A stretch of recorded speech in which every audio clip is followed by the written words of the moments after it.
Hola, buenas tardes chicos, ¿cómo están? ¿Cómo van? ¿Cómo arrancaron la semana? Veo re poquitos hoy, ¿eh? ¿Qué pasó? ¿Tomaron feriado? Hay re poquitos alumnos, esperemos que se conecten más. Porfa, acuérdense de tener prendidas las cámaras, que es un requisito que se les pidió, porque así sabemos si es que verdaderamente están o no.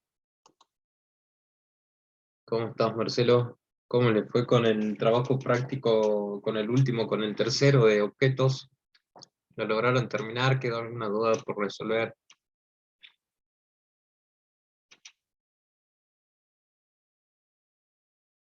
Ok, dale. No sé si les quedó pendiente algún ejercicio que quieran que veamos o si no empezamos con la clase de repaso. Esta semana es todo repaso hasta el día viernes que tienen el examen parcial. Así que bueno, el viernes va a estar habilitado creo que de las 8 hasta las 10 de la noche el examen para que lo puedan realizar. Van a tener 3 intentos y en fin, tienen 2 horas creo una vez que acceden para poder completar. Y bueno, en caso de que desaprueben, tienen otros 2 intentos más. Y las preguntas van a ser, vamos a ver un poquito ahora cuando vamos repasando las diapositivas, van a ser teóricas o prácticas, y van a tener opciones múltiples o verdadero o falso para poder responder. Y lo van a aprobar con el 50%, es decir, con 5 respuestas correctas ya van a estar aprobados. No sé si alguno asistió el día viernes a la clase especial que había de repaso con Cristian Ballesteros. Quiera contar algo, contar algo. Los otros 2 intentos son en el mismo momento, en el mismo día, digamos. Vos rendís a las 8 de la mañana, terminás y desaprobás, después podés rendir durante lo que resta del día hasta las 10 de la noche. Es en el mismo momento y la nota la vas a tener en el mismo momento.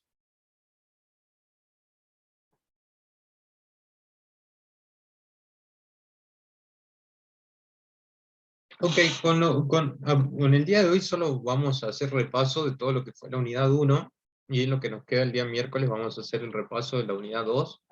Vamos a hacer algún ejercicio, si ustedes quieren proponer alguno para que resolvamos, también bienvenido.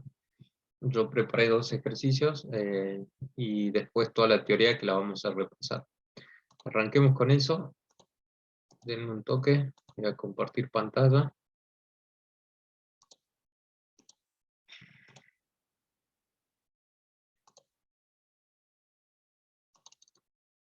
Aquí tengo mi pantalla, voy a apagar esto. Dale, dale, Adrián, no hay problema. Bien, vamos a hacer un repaso por todo lo que vimos hasta ahora, de la unidad 1 hasta el día de hoy, cuando empezamos a ver todas las definiciones de lo que era un algoritmo, de la resolución de problemas y todo eso, ¿sí? Vamos a empezar desde el principio. Tengan en cuenta de hacer el repaso de las diapositivas porque las preguntas teóricas van a estar extraídas desde las diapositivas, así que cualquier duda que les surja, me van preguntando ahora, vamos a hacer un breve repaso de ellas. Bien. Lo primero que vimos cuando arrancamos el curso era qué era programar, qué es programar, ¿sí? Y que habíamos dicho que era una serie, es definir instrucciones para que sean ejecutadas por el ordenador, y que el objetivo que tenían principalmente era la resolución de un determinado problema, ¿sí? Acá nos daban entonces que nos decía una premisa que debemos saber que el programador es antes que nada una persona que resuelve problemas, por lo que para poder llegar a ser un buen programador se necesita aprender a resolver problemas de un modo riguroso y sistemático, ¿sí? Para eso se exige que podamos diseñar algoritmos y que estos algoritmos sean los más óptimos posibles para la resolución de un determinado problema que se nos presente. Bien, acá entonces habíamos visto principalmente la definición de algoritmo y la diferencia que tiene esta definición con la de programas. Bien, habíamos dicho que un algoritmo es un conjunto de pasos ordenados y finitos, ordenados porque van uno secuencialmente uno detrás de otro, teniendo un orden para poder resolverlo, ¿sí? Y finito porque debe ser una cierta cantidad finita de pasos, ¿sí? No podemos tener infinitos pasos dentro de un algoritmo que nos van a permitir resolver un problema o alguna tarea específica. Y a diferencia del programa, el programa es una lista de instrucciones ya escrita en algún lenguaje de programación. Durante este cursado lo estamos viendo en el lenguaje de programación Java, y que una computadora va a interpretar para resolver ese problema. Bien, entonces podríamos decir que en primera instancia nosotros necesitaríamos crear algoritmos y luego traducirlos en un programa utilizando las sentencias correspondientes del lenguaje de programación que tenemos por utilizar. Bien. Bien, acá vamos a hablar un poquito de la importancia de un algoritmo, y es en donde nosotros tenemos, primeramente, se nos presenta una situación, un problema, y a partir de eso nosotros tenemos que hacer el mejor diseño de algoritmo que podamos, y luego traducirlo en un programa, ¿sí? Si nosotros no tenemos un algoritmo, no tenemos una resolución que podamos escribirla en una secuencia de pasos finitos, difícilmente lleguemos a tener un programa porque no estaríamos ordenados para poder escribir el programa como corresponde. Acá nos especifica también que el algoritmo es independiente del lenguaje de programación y de la computadora que lo va a ejecutar, y por lo que un mismo algoritmo puede expresarse en diferentes lenguajes de programación y ejecutarse en diferentes computadoras. Bien, aquí había aparecido nuestro amigo y nos había mostrado que tenía un problema, ¿sí? Tenía que crear un algoritmo el cual pueda sumar dos números y mostrar el resultado de esa suma. Bien, para ello habíamos visto que podríamos reescribir el problema que tenía este personaje, que era la suma de dos números, reescribirlo al problema, y llegamos a esta opción donde decíamos, dado dos números reales, calcular y mostrar el resultado de la suma entre ellos dos. Bien, acá llegamos entonces a lo que era cuál es el proceso para la creación de un programa, en donde teníamos primero la definición del problema, como segundo paso el análisis del problema, tercero el diseño y las técnicas de formulación del algoritmo, el cuarto paso es la codificación, luego tenemos el paso de prueba y depuración, el sexto que es la documentación, y el séptimo que es el mantenimiento. Bien, en la etapa de la definición del problema, nosotros vamos a redefinir el problema que se nos planteó, en donde escribimos este problema en términos que sean realmente entendibles, ¿sí? Entonces lo definimos como que, dado dos números reales, calcular y mostrar el resultado de la suma entre ellos dos. Luego, en el análisis del problema, nosotros necesitamos como entrada dos números reales, los cuales los vamos a sumar por medio de un proceso y vamos a mostrar el resultado. Habíamos visto que cuando se nos presenta un problema, siempre tenemos que analizar cuáles van a ser las entradas, cuál va a ser el proceso y cuál va a ser la salida, ¿sí? Tenemos entradas que por medio de un proceso nos van a dar la obtención de la salida para la resolución del problema que se nos presenta. Bien, el diseño del algoritmo. Vamos a ingresar un número y luego el segundo número, y por medio de un proceso que va a ser la suma, vamos a llegar al resultado que finalmente vamos a mostrar. En la etapa de codificación habíamos dicho que durante todo este curso íbamos a utilizar Java. Acá hay instrucciones con sintaxis escritas en Java para la resolución de este problema. Y teníamos luego una prueba y depuración, ¿sí? Teníamos un cuadro que lo utilizamos de forma de prueba, en donde teníamos una columna con un número 1, un número 2, la suma y la salida, en donde podíamos poner diferentes entradas, ¿sí? Estos son solamente cuadros de prueba. Elegimos un número 1 que es un 3, número 2 un 5, y tenemos como salida 8, que es la resolución de este problema que se nos presentó, que era la suma de dos números reales. Luego tenemos la documentación, que es en donde vamos a crear las anotaciones sobre lo que realiza nuestro programa, que en este caso suma simplemente 2 números. Habíamos visto que la documentación es muy importante para que cuando nosotros queramos trabajar sobre nuestro programa, podamos saber qué fue lo que fue haciendo en cada una de las sentencias que escribimos, y por eso es muy importante la documentación. Y el mantenimiento. Si a futuro queremos mejorar a nuestro programa para añadirle funcionalidades o que realice otras operaciones, podemos hacerlo siempre, dependerá del contexto en donde se utilice y el problema a resolver. Bien. Bueno, después teníamos un ejemplo más. Acá teníamos un ejemplo que era calcular el área y el perímetro de un rectángulo, para lo cual se debe ingresar un valor A y un valor B para cada uno de los lados de este rectángulo, y también especificado acá que ambos lados van a ser números reales, ¿sí? Nosotros en la etapa de la definición del problema, las preguntas que nos debemos hacer antes que nada es si el enunciado es preciso, ¿sí? Es ver si el enunciado se entiende cuál es el resultado al cual se quiere llegar.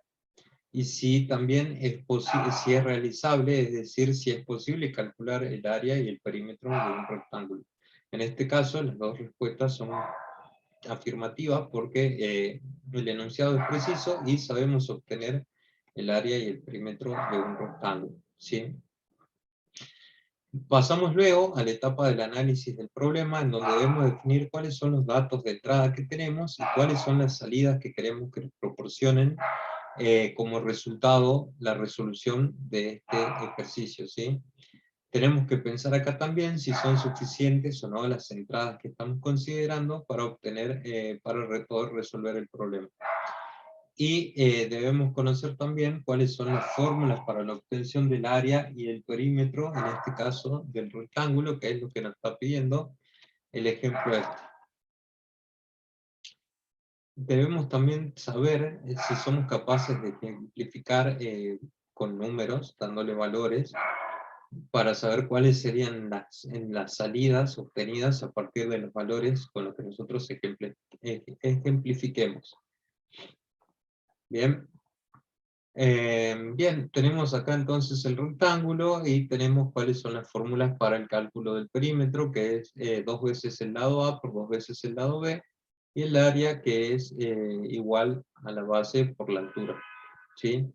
Entonces, como datos de entrada vamos a tener el lado A y el lado B, y como la salida el valor del área, que lo calculamos de esta manera, y el perímetro, que lo calculamos de esta otra manera. Vamos a plantearnos también acá casos de prueba, que por ejemplo teniendo un lado A igual a 4, un lado B igual a 8, los datos de la salida van a ser que el área es igual a 32 y el perímetro 24. En este caso también tenemos otro caso de prueba, que es un caso de prueba 2, en donde también vemos qué pasaría si calculamos el área y el perímetro, dado esos dos números de entrada. Bien, acá vamos a hacer en la tercera etapa el diseño del algoritmo, ¿sí? El algoritmo, habíamos dicho al principio de la clase, que era una serie de pasos discretos e infinitos que nos permitían llegar a la resolución de un problema, ¿sí? Entonces, tenemos que en el paso 1 ingresar el lado A, en el paso 2 ingresar un lado B. Luego vamos a asignar a área el resultado del lado A por el lado B, y vamos a asignar a perímetro el resultado de 2 veces el lado A por 2 veces el lado B. Por último, vamos a mostrar el valor de área y el valor de perímetro. Con eso llegamos a la solución de nuestro problema. Podemos realizar pruebas de escritorio teniendo en cuenta los casos de prueba que planteamos en la etapa anterior. Y tenemos acá cuáles son las entradas, cuál es el resultado y cuáles son las salidas que tenemos como obtención por medio de este algoritmo. Bien, tenemos también acá otro ejemplito, que este lo vamos a saltear porque es más o menos lo que vimos recién. Bien, acá entonces, luego de toda esta introducción que vimos a lo que era la programación, lo que era un algoritmo y cómo resolver un problema, llegamos a lo que era Java, ¿sí? a la definición de lo que era este lenguaje de programación, que fue creado por Sun Microsystems, que es independiente de la plataforma, que se puede ejecutar en distintos dispositivos y sistemas operativos, es decir, en casi todos. Creo que no hay ninguno en el cual no se puede ejecutar. Y que para conseguir la portabilidad de los programas en Java se utiliza el entorno de ejecución para los programas compilados, que es el JRE. Este lenguaje de programación Java es totalmente orientado a objetos, que fue el segundo módulo que era lo que estábamos viendo, que tenían hasta la semana pasada con la finalización del trabajo práctico número 3 de objetos. Bien, la sintaxis de Java es similar a la de C++, y es un lenguaje de programación orientado a propósitos generales. ¿Sí? Acá veíamos un poquito de los entornos en los cuales se puede ejecutar, Windows, Mac, Linux, Solaris y otros. Bien. Dijimos también que íbamos a utilizar Java y escribir nuestros códigos por medio de la plataforma Eclipse. Y acá vimos un poquito cómo era la instalación de este programa, que todo esto creo que ya nadie tiene dudas de cómo instalarlo, porque estuvimos trabajando con el Eclipse. Así que toda esta parte la vamos a obviar, porque creo que absolutamente nadie puede tener dudas de la instalación del Eclipse. Es algo que lo venimos utilizando hasta el día de hoy. Bien. Esto fue más o menos todo lo que vimos durante la primera semana del cursado de 1000 programadores, y luego avanzamos a la estructura de un programa en Java. Bien, esto lo vimos durante la segunda semana, estructura de un programa en Java, en donde vimos que la estructura tiene el siguiente formato, ¿sí? Tiene unos comentarios, la declaración de una clase, el método public static void main, que dijimos que es el que nos va a permitir manejar todo lo que nosotros creemos dentro de nuestro proyecto, y en este caso escribimos el programita Hola Mundo, donde vimos que para mostrar datos por consola utilizamos el system.out.println. Bien, esto nos dice en nuestro comentario que este programa escribe el texto Hola Mundo en la consola utilizando el método system.out.println. Bien, entonces estábamos viendo cuáles eran las distintas partes de un programa, en donde tenemos los comentarios, la definición de la clase, el método static void main que nos permite manejar, y las sentencias, que es lo que estábamos viendo recién. Y acá tenemos cuáles son los elementos del programa. Tenemos los comentarios, que estos comentarios pueden ser de diferentes clases. Tenemos los comentarios de bloque, que empiezan con una barra y asterisco y terminan con asterisco y barra, en donde podemos escribir comentarios en varias líneas, como es en este caso, donde pusimos el enunciado que dice: el programa Hola Mundo se utiliza para aplicar los métodos system.out.print y system.out.println. Bien. Teníamos también los comentarios de documentación, que empiezan con barra, doble asterisco y terminan con asterisco y barra. Este comentario de documentación normalmente se indica el autor y la versión del software, ¿sí? En este caso tenemos acá un ejemplito en donde pusimos que el programa es Hola Mundo, el autor es Fundamentos de Informática, versión 1.0 y referencias. También, por último, tenemos los comentarios en línea, que empiezan con doble barra, y es una línea de comentarios, y en este caso pusimos que realiza la línea que estamos por poner, el método system.out.println, salta la línea.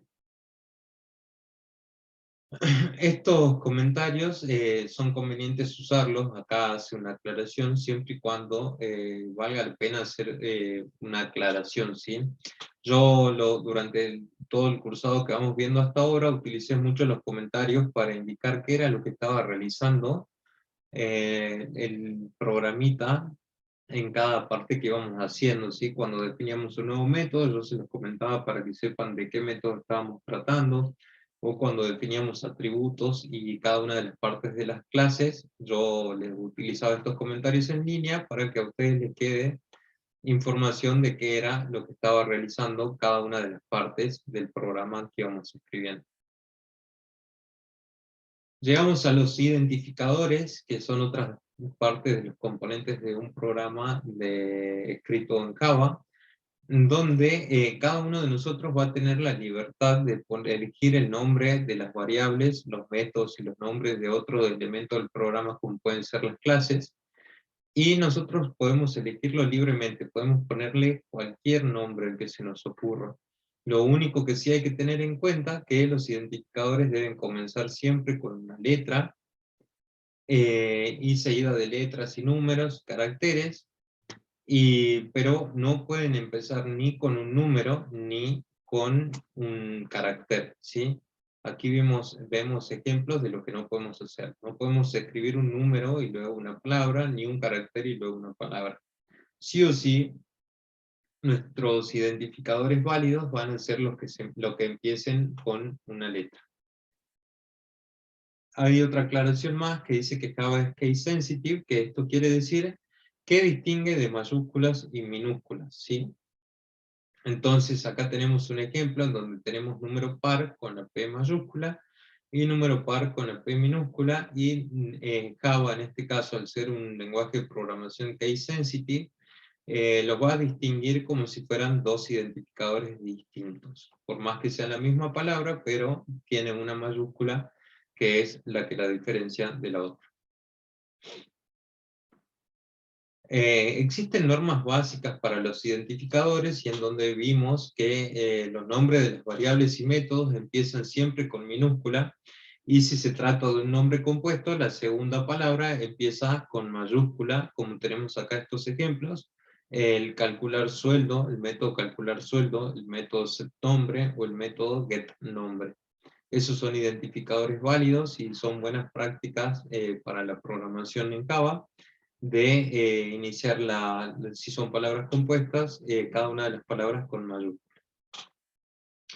Los nombres de las clases también nos indican que siempre empiezan con mayúscula, y si son palabras compuestas, cada una de las palabras que componen deben empezar con mayúscula, ¿sí? Ahí tenemos ejemplos, por ejemplo, Lola Mundo, el perímetro circunferencia, alumno o profesor.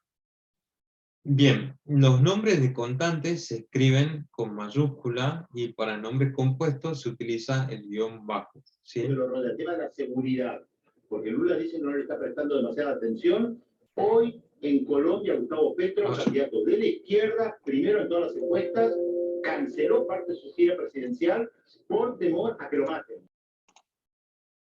Bueno, alguien nos interrumpió con el noticiero, pero ya le desactivamos el audio.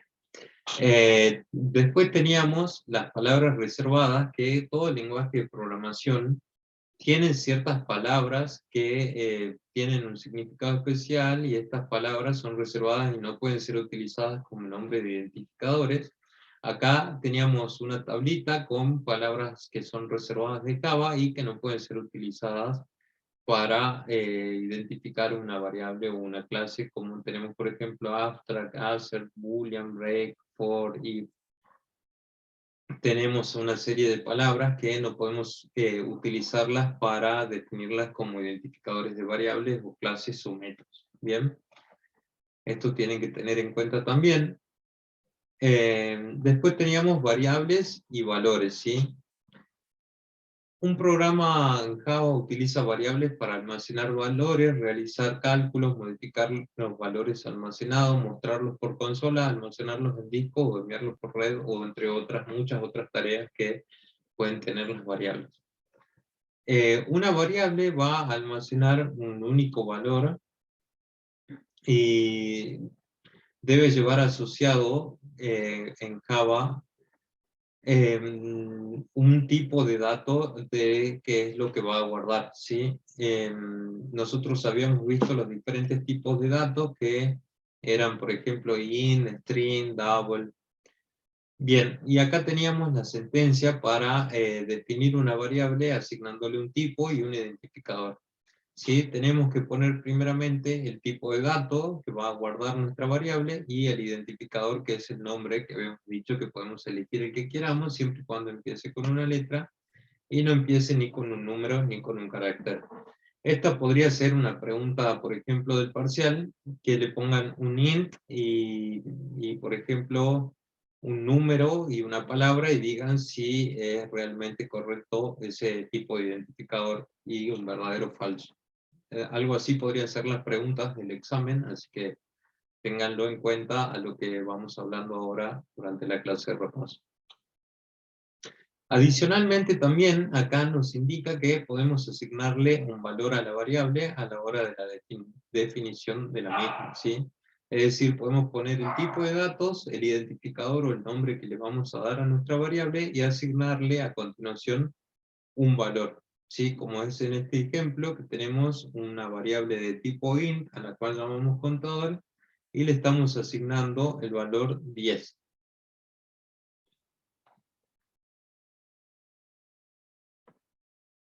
En Java existen diferentes tipos de datos que pueden ser genéricos y tenemos los tipos de datos primitivos y los tipos de datos complejos que son las clases que vamos a crear nosotros, como la que vimos durante el segundo módulo de programación orientada a objetos, en donde creamos clases y a partir de esas clases empezamos a crear objetos y utilizamos ya esos tipos de datos complejos creados por nosotros. Entre los datos primitivos que tenemos los charters, los lógicos, los números enteros byte, jor, int, long, los números reales que son los dobles y los float, y también teníamos los string que son las cadenas de textos. Bien, los números enteros representan números enteros positivos y negativos y con distintos rangos de valores desde cientos a trillones, y los tipos soportados para números enteros en Java son byte, int, jor y long, ¿sí? Teníamos, creo, más abajo en las diapositivas un cuadrito que indicaba cuál era el rango de cada uno de estos tipos de datos. Los números reales los podemos representar en Java por medio de float y double. Los caracteres por medio del tipo char, que permite representar cualquier carácter Unicode, y los booleanos, que se utilizan para representar valores lógicos que son del tipo verdadero o falso, que son true o false. Acá es la tablita que yo les decía recién, en donde tenemos el rango desde cuál hasta cuál número podemos representar, por ejemplo, con byte, con los short, con los int, con los long, los float, los double, los char, los boolean, ¿sí? En esto no. Bien. Luego teníamos los tipos de datos, textos, ¿sí? En Java tenemos una clase llamada string y que expresa el texto entre dos comillas dobles. Y bien, el string es uno de los tipos de datos que hemos utilizado más que nada durante todo el cursado. Tenemos acá un ejemplo en donde definimos string, una variable tipo string que llamamos texto y le asignamos el texto a mis programadores, y que lo que les decía recién, que va siempre encerrado el texto entre dos comillas dobles. ¿Sí? Habíamos visto un poco también de los operadores, que cada tipo de datos puede utilizar determinados operadores para realizar operaciones o cálculos, ¿sí? Para los números enteros, podríamos realizar las operaciones aritméticas comunes que conocemos, como la suma, resta, multiplicación o división. También mostramos otros operadores, como por ejemplo el símbolo del porcentaje, que nos permite calcular el resto entre dos números, ¿sí? Entre por ejemplo, el resto entre 5 y 2, que nos devolvería 1. También vimos el operador que es para el incremento o decremento, el cual es el más o el menos, que nos permite incrementar o decrementar en 1 el valor de una variable. Bien. Vimos también para los números los operadores relacionales, que son el mayor, el menor, mayor igual, menor igual, y que nos devuelve el resultado de la comparación, y ese resultado que nos devuelve es un valor booleano en el cual nos va a indicar si la operación relacional que estamos expresando es verdadera o falsa. Tenemos el operador igualdad, que compara si los valores son iguales o no, que lo representamos con el doble igual. Y tenemos un operador de asignación que permite asignar un valor a la variable con el igual. Con el más igual incrementa en la cantidad que nosotros indiquemos, el menor igual decrementa en la cantidad que indiquemos, el multiplicador igual, el divisor igual y el resto igual va a hacer lo mismo con cada una de las variables. Con los números reales se aplican los mismos operadores que con los números enteros, así que no hay mucho más que aclarar. Y habíamos visto también los operadores lógicos que teníamos el AND, el OR y la negación, en donde habíamos visto que el operador lógico y se expresa con el doble ampersand y el operador lógico OR o O se expresa con dos barras en paralelo. Bien, en este caso habíamos visto que si teníamos dos proposiciones que son verdaderas, el resultado del operador lógico y es verdadero, y en el caso de que una de las dos proposiciones sea falsa, el resultado es falso. Por el contrario, con el operador lógico OR, basta con que una sea verdadera para que la operación sea verdadera. Solo es falso cuando las dos son falsas. Bien. Teníamos luego expresiones, ¿sí? Que las expresiones nos permiten realizar operaciones entre valores utilizando diferentes operadores, y son útiles estas expresiones para representar fórmulas matemáticas que se utilizan para realizar cálculos, ¿sí? Bien, por ejemplo, acá tenemos, para convertir una temperatura de grados Fahrenheit a grados centígrados, se utiliza la siguiente fórmula, y que esta fórmula es justamente una expresión escrita, que la podemos escribir en Java, en donde C y F serían variables, y los demás son operadores matemáticos, aritméticos y números.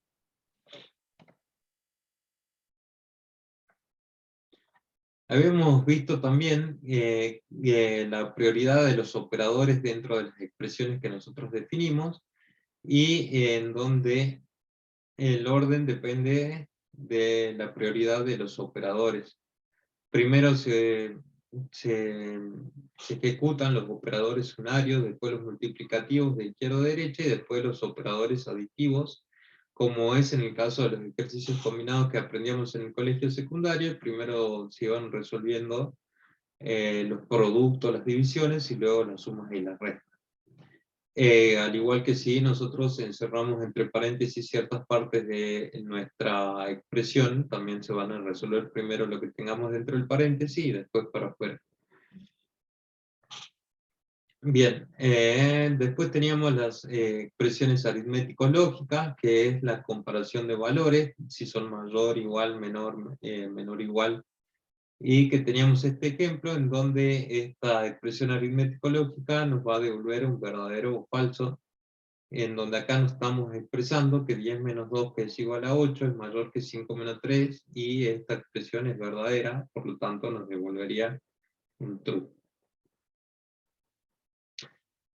Acá teníamos un ejemplo de expresión aritmético-lógica en donde utilizamos el OR y el AND.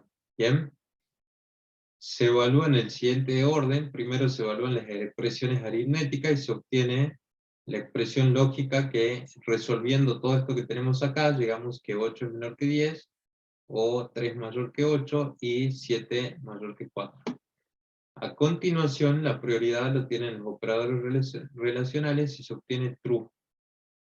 True, porque esto es verdadero, que 8 es menor que 10 es verdadero, entonces true. Después o, como 3 es mayor que 8 es falso, y 7 mayor que 4 es verdadero. Ahora se evalúan los operadores lógicos y, que son los que tienen doble ampersand, con los operadores que y se obtiene falso, porque habíamos dicho que para que la expresión sea verdadera, tienen que tener los dos valores verdaderos, por lo cual obtenemos falso, y al último evaluamos el operador lógico OR, y nos queda true o falso, y se obtiene verdadero, que es el valor final de la operación.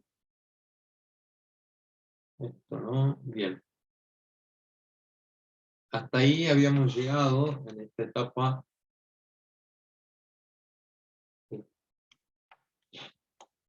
de lo que habíamos visto en la teoría.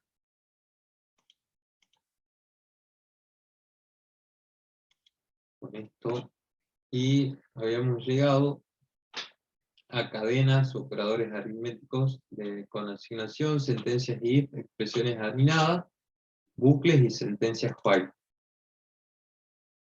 Acá, luego de estas diapositivas, vamos a hacer un ejemplito que es ver si un número es primo o no, ya que con esto vamos a llegar a tener más o menos todos los conceptos para poder realizarlo. Habíamos visto durante esta tercera semana de clases las cadenas que eran secuencias de caracteres y que son la parte fundamental del programa, y que el paquete Kavalan tiene incorporadas ciertas características que nos facilitan la manipulación de este tipo de datos. Este tipo de datos, cadenas, dijimos que eran string, y que todo lo que nosotros queramos escribir va entre doble comillas.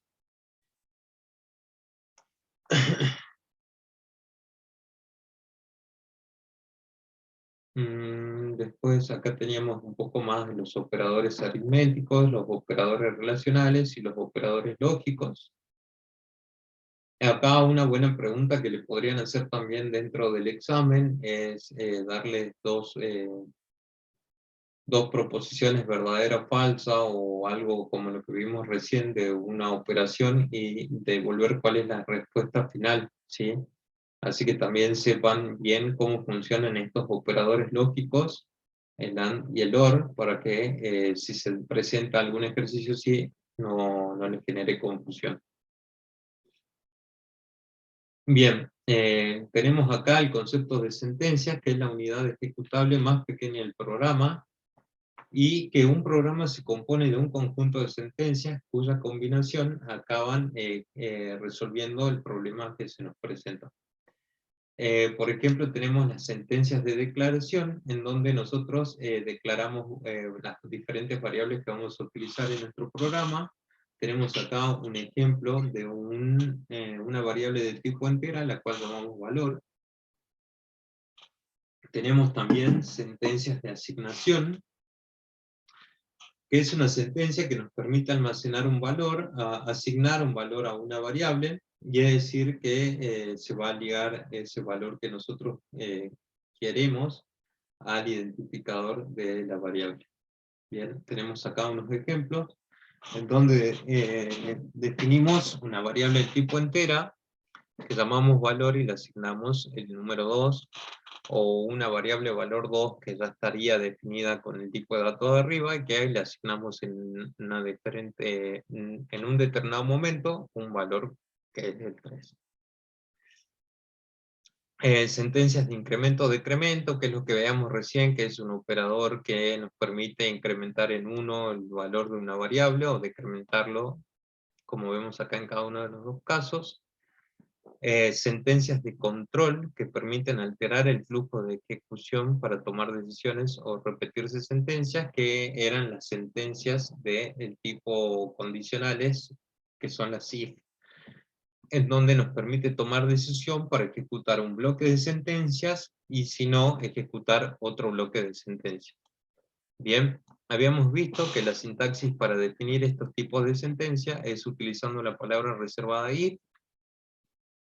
Entre paréntesis debíamos poner una condición que puede ser verdadera o falsa, y si esta condición fuera verdadera, se ejecutan estas sentencias que tenemos dentro de este bloque, y en el caso de que esta condición sea falsa, venimos por el else, que es otra de las palabras reservadas de Java, y ejecutamos el bloque de sentencias que tenemos por la salida de else.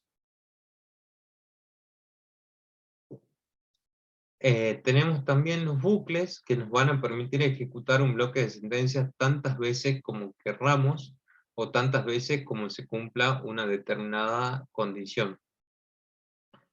Esta se va a dividir en dos, ¿bien? Tenemos las sentencias de control de bucles por medio de while, en donde es una estructura de control que permite la ejecución de un conjunto de sentencias una cantidad desconocida de veces hasta que se cumpla una condición y deje de repetirse, ¿sí? La estructura para escribir una sentencia del tipo while es la siguiente. Escribimos la palabra reservada while, entre paréntesis una condición que en algún momento tiene que tener un corte, y dentro de ese bloque se van a ejecutar todas las sentencias que tengamos dentro, ¿sí? Se debe tener en cuenta que en algún momento debe existir una condición de corte para que salga de este bucle while, si no nos daría un error al tiempo de ejecución en Java, porque entraría en un bucle infinito que nunca terminaría. Tenemos también las otras sentencias que nos permiten realizar bucles, es la estructura de control for, que permite ejecutar un conjunto de sentencias una cantidad determinada de veces, ¿sí? La sintaxis que tenemos en Java para poder definir ¿Profe? Sí. Disculpe, en el anterior también se lleva punto y coma, ¿cierto? La sentencia while, sí, cada una de las Sí, sentencias que claro, escribimos, sí. Ah, sí, Java, bien. cada una de las sentencias que escribimos, al finalizar cada renglón, lleva un punto y coma. Sí o sí. Claro, sí, sí. Está. Bueno, estamos en el bucle for, en donde les decía que para la sintaxis, para realizarlo, es utilizando la palabra reservada for.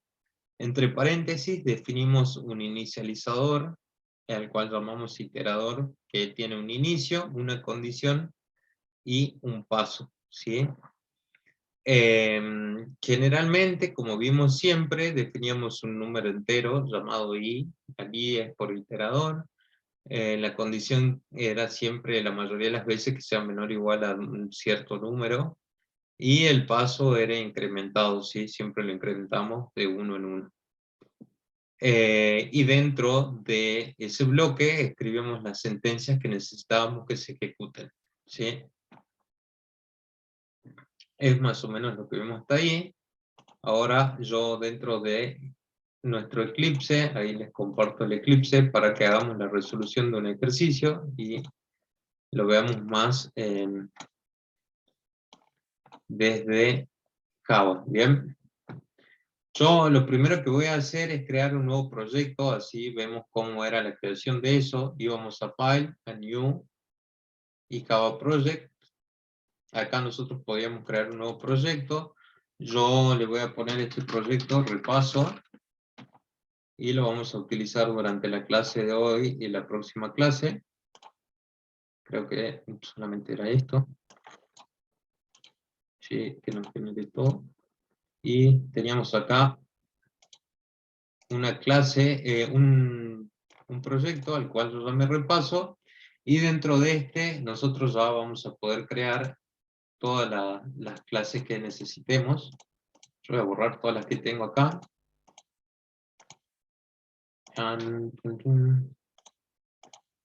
Y voy a crear dentro de este CRC una nueva clase, a la cual voy a llamar main, por ejemplo, y que va a tener el public static void, que es el método que nos va a permitir ejecutar todas las sentencias para la resolución del problema dentro de nuestro proyecto. Si nosotros habíamos dicho que las clases empezaban con mayúscula, y que la clase que nos va a servir de manejador de todo nuestro proyecto, teníamos que tildar el public static void main. Bien, acá ya tenemos nuestra clase. Yo voy a hacer el import, el patch, y a esto lo llamé repaso. Creo que con esto estamos. Ahí está. Ahora, lo que yo les decía que vamos a utilizar como ejemplo para ver lo que vimos recién, los condicionales, las sentencias, la definición de variables, vamos a utilizar la creación de un método que es definir si un número es primo o no. No llegamos a esta parte todavía, pero yo lo voy a definir arriba de mi método public static void main. Voy a definir un método al cual yo lo voy a llamar es primo, ¿sí? Este va a ser un método público el cual me va a devolver un valor que es booleano y lo voy a llamar es primo, ¿sí? Este nos va a devolver como valor un valor verdadero si es que es primo o falso si es que no es primo. Para poder resolver este método va a recibir como parámetro un valor entero que va a ser un número.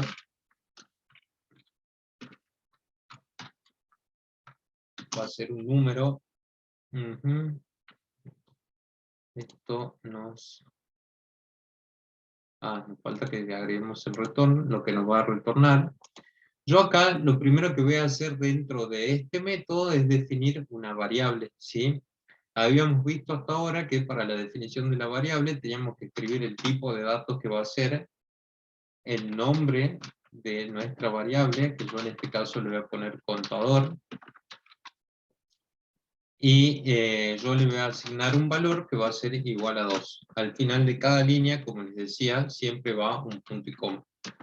Acá yo les voy a hacer un comentario para que sepamos que estamos realizando ejemplos de ver si un número es primo. Bien, este ejemplito lo vamos a utilizar para aplicar lo que veníamos hablando hasta ahora de todo lo que era la teoría del módulo 1. Creé un método que se llama primo, que nos va a devolver un valor booleano, recibe como parámetro un número entero, y dentro de este método estamos creando una variable que se llama contador, que es del tipo entero, y le estoy asignando un número 2. Voy a definir también otra variable que va a ser del tipo booleana, y la voy a llamar primo, y a este le voy a asignar el valor verdadero. Bien. Nosotros ahora con una sentencia while vamos a hacer lo siguiente. Escribo el while, que es una sentencia que nos va a permitir realizar una cierta cantidad de veces las mismas tareas, un bloque de sentencias, se van a ejecutar un bloque de sentencias. Y aquí adentro yo voy a poner que mientras se cumpla que es primo, es decir, mientras que el primo sea verdadero, que es este valor de la variable, mientras que ese sea verdadero, y acá estoy utilizando también el operador lógico y que el contador que definí, que es como número 2, sea diferente del número que nosotros estamos visualizando, si es primo o no, mientras se cumplen estas condiciones, es decir, mientras que esto sea verdadero, y esto sea verdadero, con el operador lógico y esto todo se convierte en verdadero y ejecutamos la sentencia que tenemos acá adentro. Aquí, entonces, para ver si un número es primo, vamos a utilizar una sentencia condicional que eran las del tipo if, en donde utilizamos la palabra reservada if, y dentro de los paréntesis poníamos la condición que se debería cumplir. Yo en este caso, como estamos viendo si el número es primo o no, vamos a ver si el resto entre el número y el contador es igual a 0.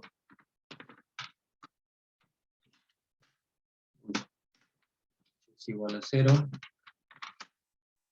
Y si eso se cumple, yo voy a poner el primo igual a falso, porque ya no sería un número primo, y al contador lo voy a incrementar en 1.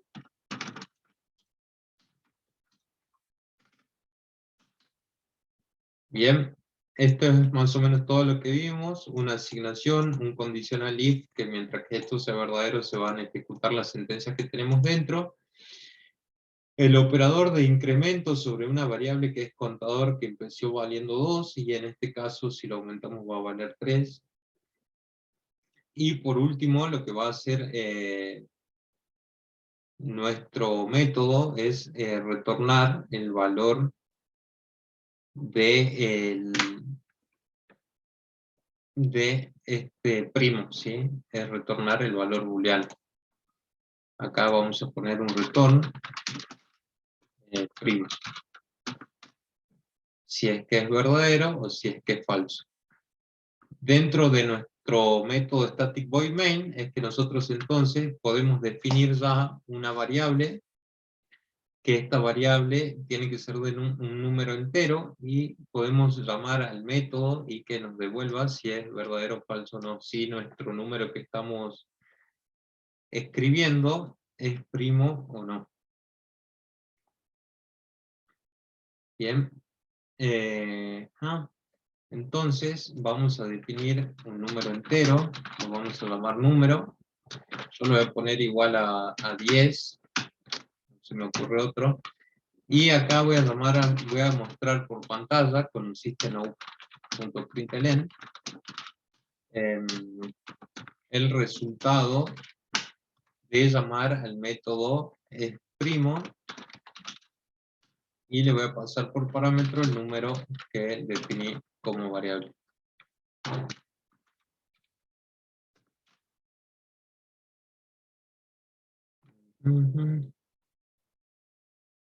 ¿Por qué no me lo toma?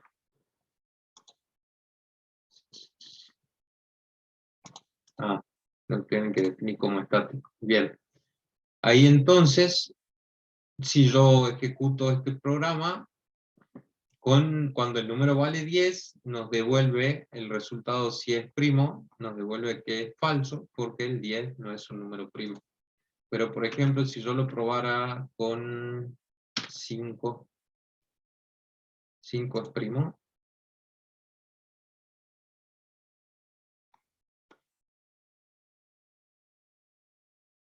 Se coló. ¿Tienen un número que sea primo? Como ejemplo, el 1. Quizás que acá podríamos mostrar algo más. Podríamos hacer un if en donde preguntemos ¿es primo del número que ingresamos? Y si eso se cumple, que nos muestre un cartelito que nos diga el número es primo.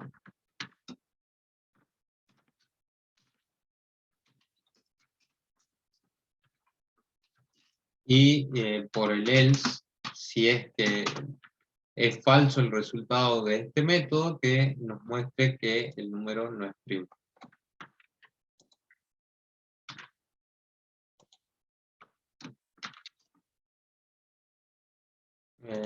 ¿Qué nos dice?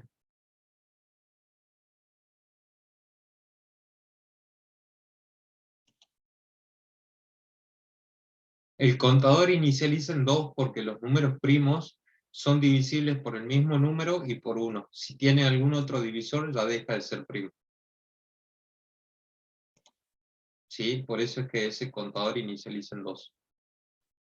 Teniendo en cuenta que ese número solo va a ser divisible por él mismo y por 1.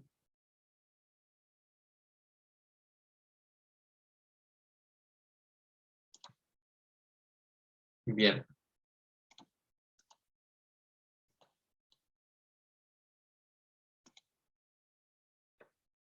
Ahora estoy ejecutando esto y no me devuelve ninguna salida.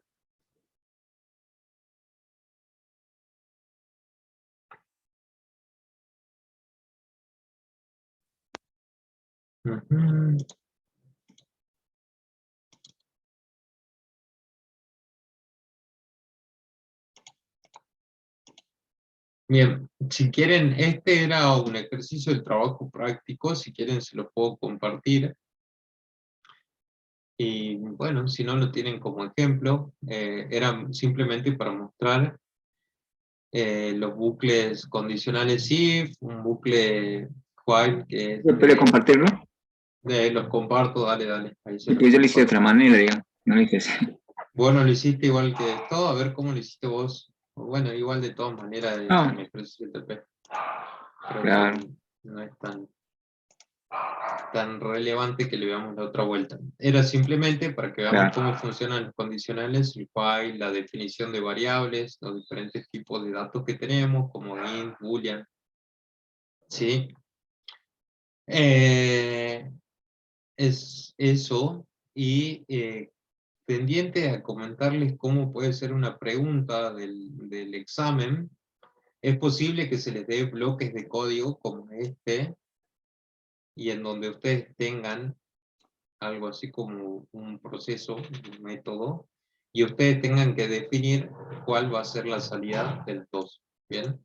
Algo así también pueden ser las preguntas que se les presenten dentro del examen.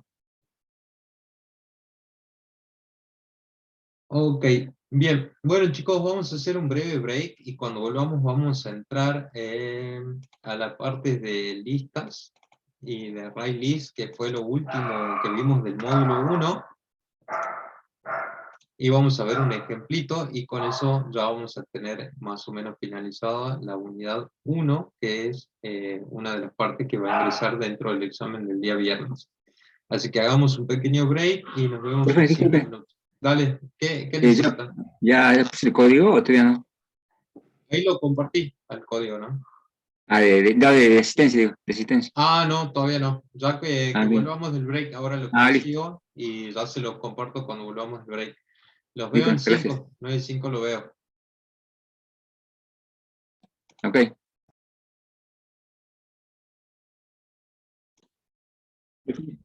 ¿Cómo era el toString?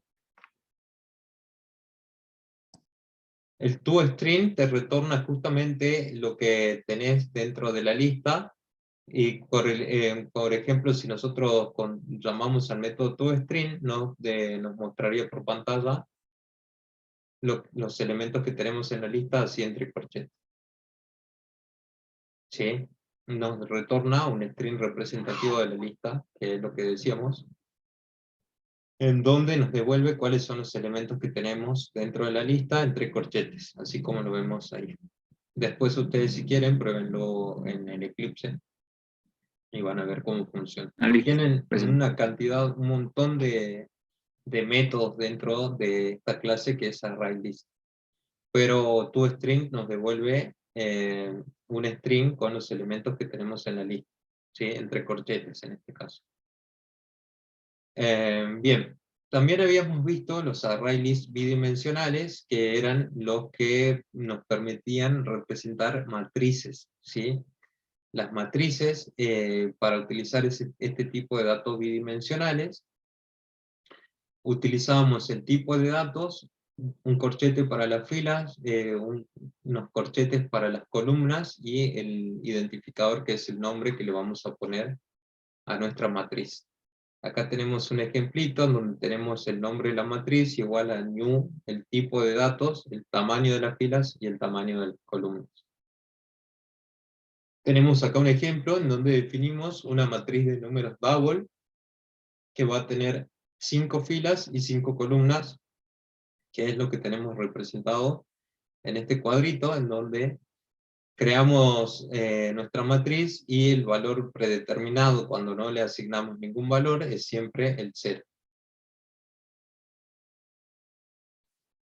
Para acceder a cada uno de los elementos de esa matriz, nosotros debemos indicar un índice para las filas y un índice, una posición del índice para las columnas, como lo vemos en esta. Ajá.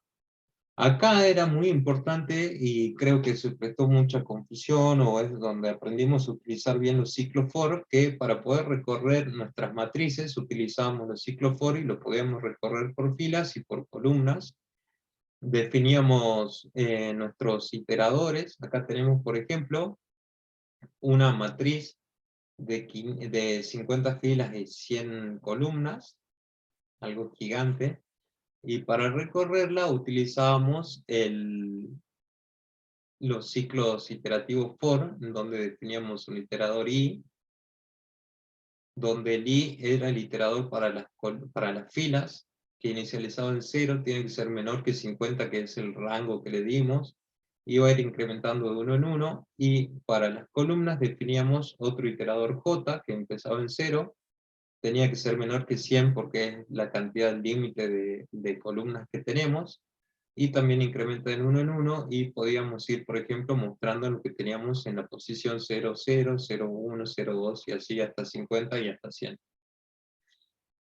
También podríamos recorrer nuestras matrices por columnas, y acá lo único que cambiábamos eran los límites de los iteradores y la forma en que mostrábamos la matriz.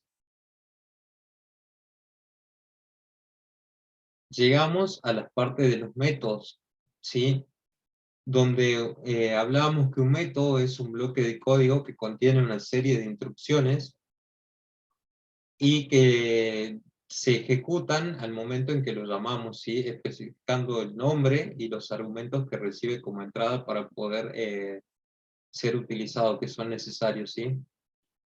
Representan una funcionalidad que podemos crear para resolver un determinado problema, y lo que nos facilitan los métodos es que lo podemos utilizar las veces que queramos, y nos simplifica un poco a la hora de la programación, ya que muchas veces vamos a utilizar los métodos reiteradas veces, y si no definiríamos esos bloques de códigos en métodos, deberíamos estar escribiendo a cada rato líneas similares, ¿sí? Podemos definir métodos, por ejemplo, para calcular una suma, para calcular un salario, para saber si un número es primo o no, como el método que hicimos recién antes del receso. Diferentes tipos de métodos que tenemos, y que lo podemos llamar dentro de nuestro main. ¿Sí? Los métodos, tenemos acá un ejemplo de la vida real para que veamos cómo funcionan, ¿sí? Los métodos tienen una entrada, tienen un proceso y nos devuelven una salida. Acá lo tenemos ejemplificados para el proceso de la creación de un bizcochuelo, en donde tenemos entradas, el proceso y la salida. Los parámetros vendrían a ser las entradas que necesitamos para que se realice este proceso y nos devuelva la salida que necesitamos.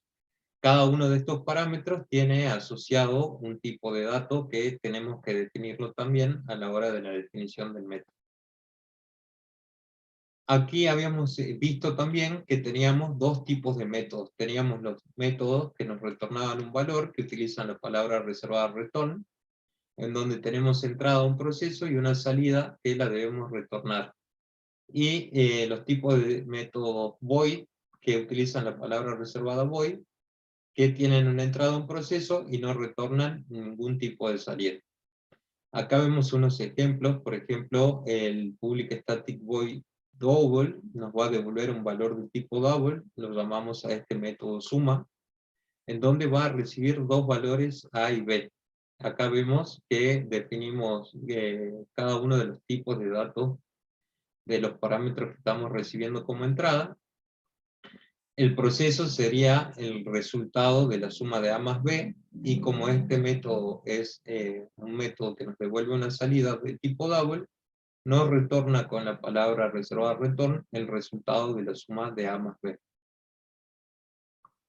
Tenemos también un ejemplo del tipo void, que es un método que no nos devuelve ninguna salida, y en donde recibimos dos valores enteros A y B, y lo que va a hacer este método es un intercambio de variables. Lo que teníamos en A lo asignamos a B, y lo que teníamos en B lo asignamos en A.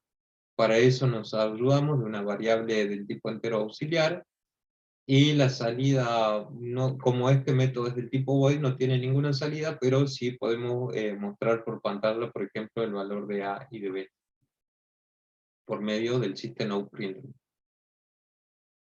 Bien.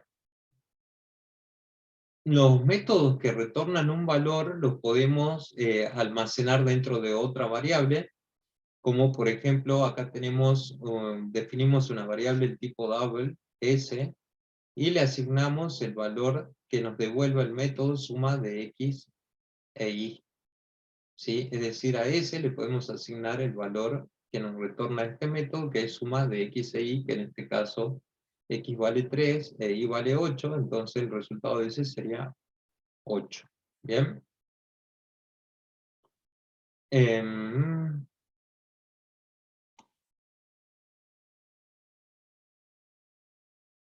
Acá tenemos que la definición de los parámetros actuales son las variables que son enviadas a los métodos y son opcionales, es decir, no todos los métodos van a tener sí o sí parámetros. Hay métodos en los que no vamos a necesitar parámetros, como los que estuvimos viendo durante las últimas clases de programación orientada a objetos.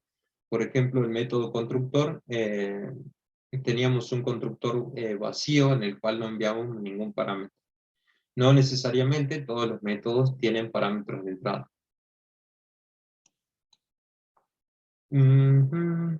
¿Qué más podríamos ver de acá? Habíamos visto también dentro de los array list y de los array que teníamos diferentes métodos de ordenamiento que nos permitían realizar la ordenación de nuestras listas. ¿Sí? Tenemos acá entonces los métodos de selección, de inserción y de burbuja.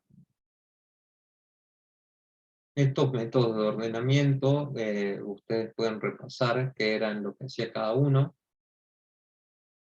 Por ejemplo, el método de selección es un algoritmo de ordenamiento para un vector de n números y que la forma de funcionar es la siguiente. Busca el menor elemento de la lista, intercambia con el primer elemento, luego busca en el resto de la lista el menor elemento y lo intercambia con el segundo, y así sucesivamente hasta que tenemos ordenada la lista finalmente. ¿Sí? Agarra la lista, busca el menor elemento y lo coloca en la primera posición, como vemos acá. Luego del resto de la lista, la recorre, busca el menor elemento y lo coloca en la segunda posición, y así sucesivamente hasta que tenemos la lista totalmente ordenada. Tenemos dentro de la diapositiva también cómo es la sintaxis en Java de ese método de selección. Acá la pueden repasar. Teníamos también el método de inserción, que es una manera natural de ordenar para un ser humano y que puede usarse fácilmente, como por ejemplo para el ordenamiento de un mazo de cartas, en donde tenemos una lista desordenada y lo que vamos haciendo es tomar el primer valor, lo insertamos en la primera posición, tomamos el segundo y lo insertamos en la segunda, y al tomar el tercer elemento, vamos chequeando con los que ya tenemos ingresados en nuestra lista, y vamos viendo si es menor, lo vamos ingresando en la posición que corresponde. Y así con cada uno de los elementos que vamos insertando dentro de nuestra lista, hasta que llegamos a la lista totalmente ordenada, como vemos acá. Y también dentro de las diapositivas tenemos el algoritmo escrito en Java para el método de inserción.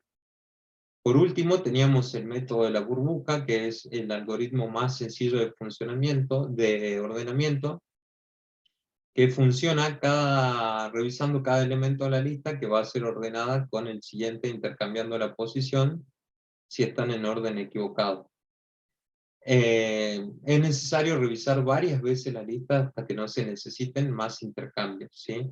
Lo que hace es ir preguntando si 5 es mayor que 8, si 8 es mayor que 7, y así sucesivamente va elevando los números menores hasta la cima de la lista, hasta la posición 0, y los va ordenando de esa manera.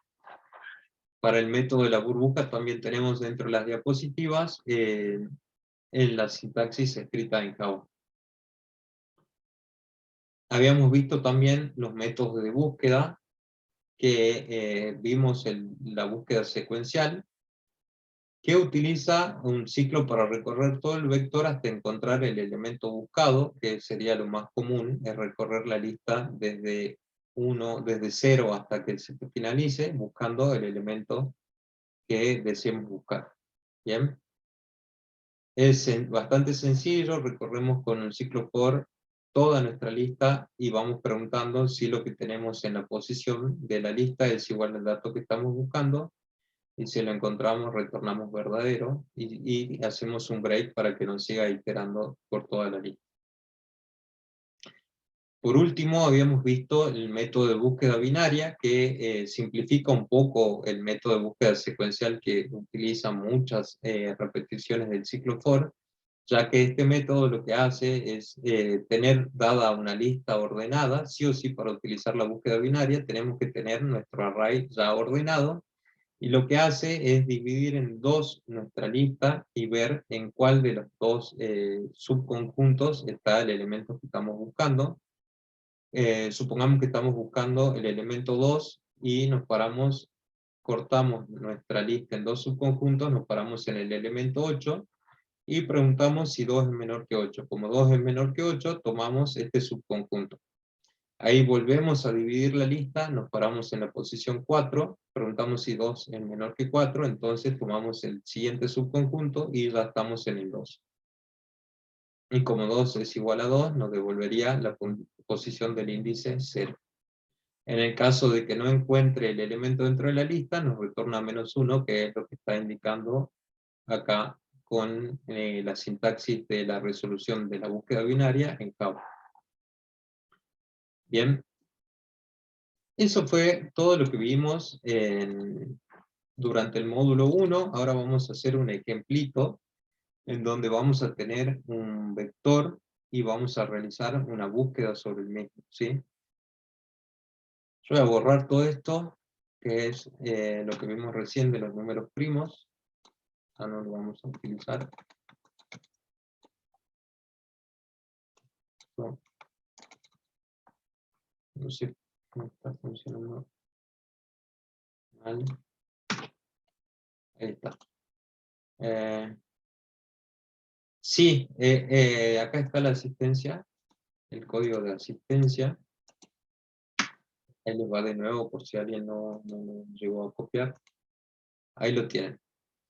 Bueno, vamos a crear ahora un array list. Vamos a crear un arraycito y que va a tener nombres de personas, y luego vamos a hacer la búsqueda de uno de los nombres que esté dentro de la lista o no.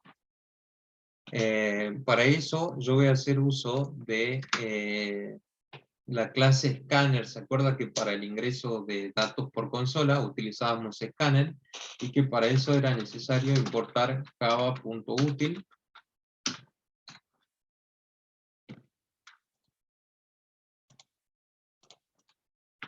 Me está funcionando mal el Eclipse, creo que voy a tener que reiniciar. Java.util. Se recuelga.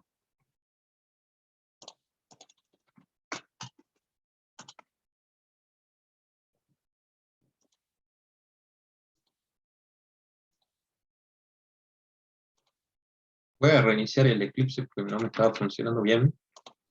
Ya lo vuelvo a abrir y continuamos con este ejemplito de arrays.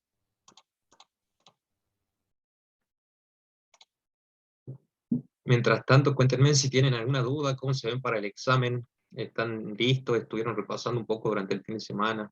Perfecto, una Sí, consulta. decime, O sea José. que hay 3 intentos, dijo, para Hay el 3 examen. intentos Y digamos, o que sea, lo yo puedas hacer. no, Te 3 a la convendría tarde y escribir, ponte José, nuevo. porque se te entrecorta el diálogo. ¿Hola? Te convendría que escribas porque se te entrecorta lo que decís. Ah, bien. Dale, porfa, si lo puedes escribir y ahí lo vemos. Ahí yo ya reinicié de nuevo mi Eclipse. Voy a borrar todo esto, que es lo que decía. Vamos a borrar esto. Y esto, que ya no voy a utilizar. Acá me faltó esto. Bien.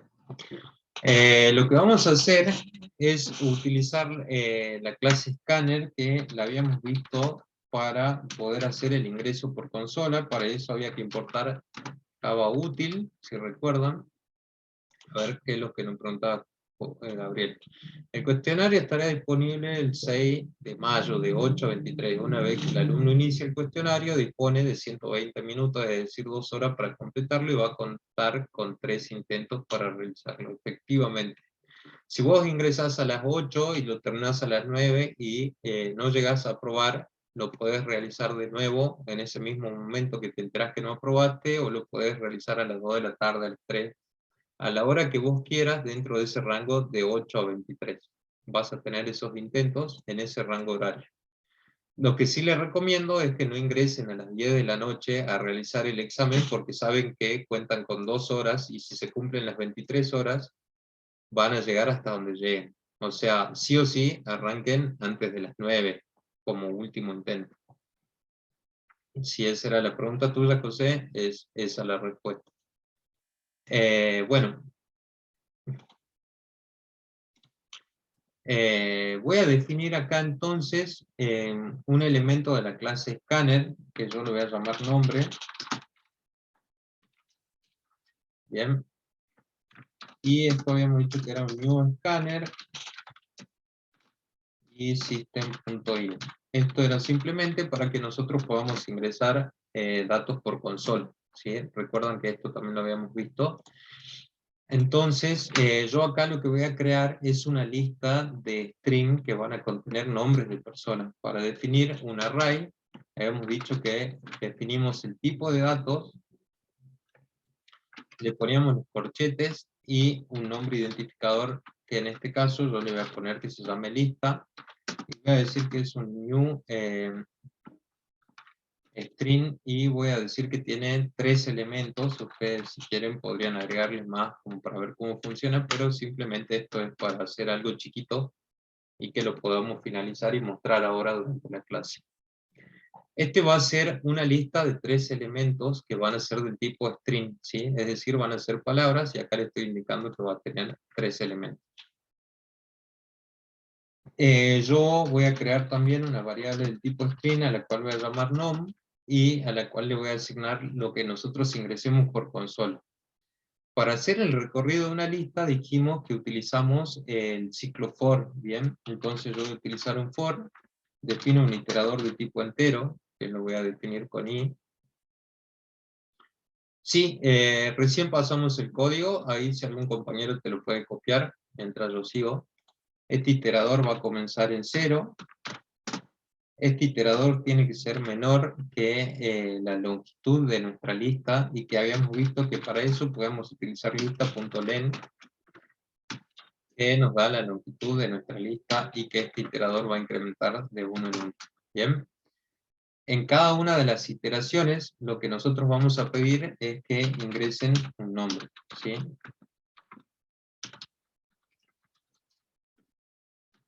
Le vamos a pedir al usuario que ingrese un nombre para ir completando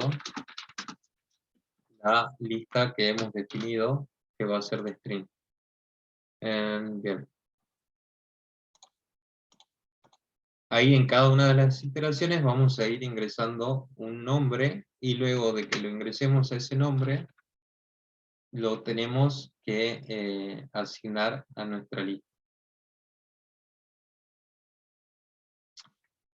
Esto lo hacemos con lista del elemento sub i, le vamos a asignar lo que nosotros ingresemos por consola, que era nombre.next.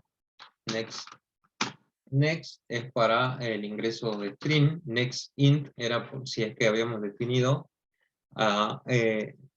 un número entero. Para, si hubiéramos definido una lista de números enteros, tendremos que poner next int o next doublet según el tipo de elementos que va a contener nuestra lista. En este caso, al ser string, solo utilizamos next, que es un método de la clase scanner que habíamos definido acá, una variable del tipo nombre de la clase scanner. Bien, con esto vamos a ir completando nuestra lista. Luego, nosotros podríamos buscar un nombre dentro de esa lista para ver si es que realmente lo ingresamos, y lo podríamos hacer de la siguiente manera. Podríamos poner un mensaje por pantalla.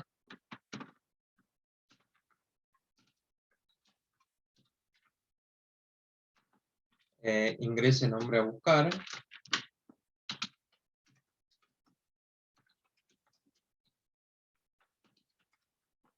Donde acá podemos ingresar nombre a buscar. Nosotros le vamos a asignar esa variable a la variable nom, que la definí como un string, y voy a hacer nombre.next otra vez, para traer lo que ingresemos por consola. Aquí yo podría crear un método. Acá voy a poner método de búsqueda para la palabra para el nombre que yo quiero buscar, y luego lo vamos a llamar dentro de nuestro mail. Vamos a crear entonces acá un método en el cual yo lo voy a hacer de método público. Va a ser un public, va a ser del tipo boolean, nos va a devolver un valor booleano si es que encontró el valor o no que estamos buscando.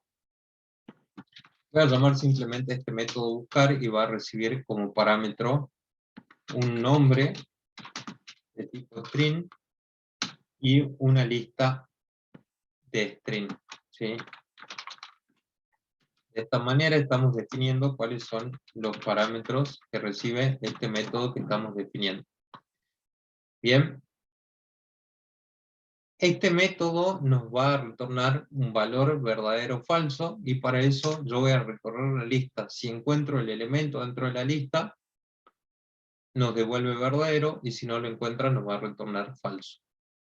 Para recorrer la lista volvemos a utilizar un ciclo for, utilizamos un iterador de tipo itero que va a inicializar en 0, este i tiene que ser menor o igual a lista.len, tiene que ser menor que lista.len, que es el método que nos devuelve la cantidad de elementos de la lista, y este iterador va a incrementar de 1 en 1. Bien, lo mismo de recién. Y acá con un conditional if, lo que voy a preguntar si lo que tenemos en la lista del índice i, acá voy a llamar al método equals de la clase de los arrays, y voy a preguntar si es igual al nombre que estoy buscando. Bien. En el caso de que sea verdadero, porque lo encontró, nos va a retornar verdadero. Y si termina el ciclo for y no encontró el elemento, nos va a retornar falso.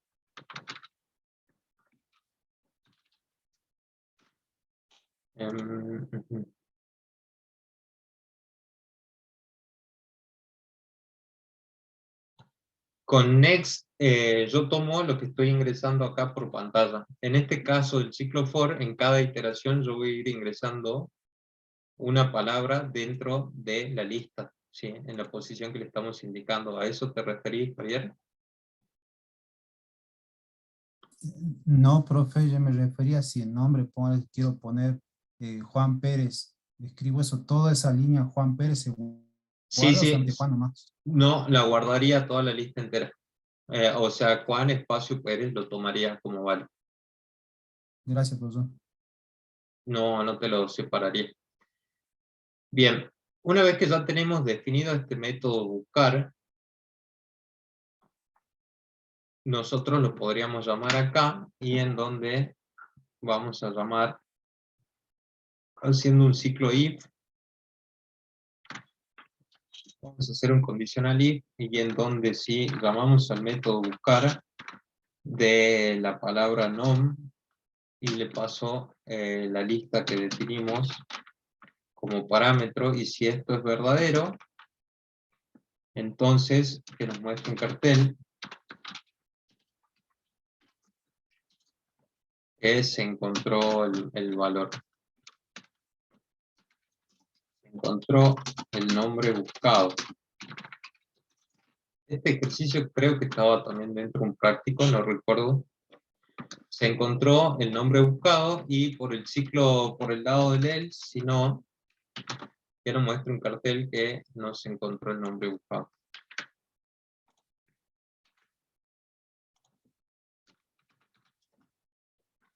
Simplemente eso es lo que hace. Definimos un método que nos devuelve verdadero si la búsqueda es, si encontramos el valor que estamos buscando, y falso en el caso de que no.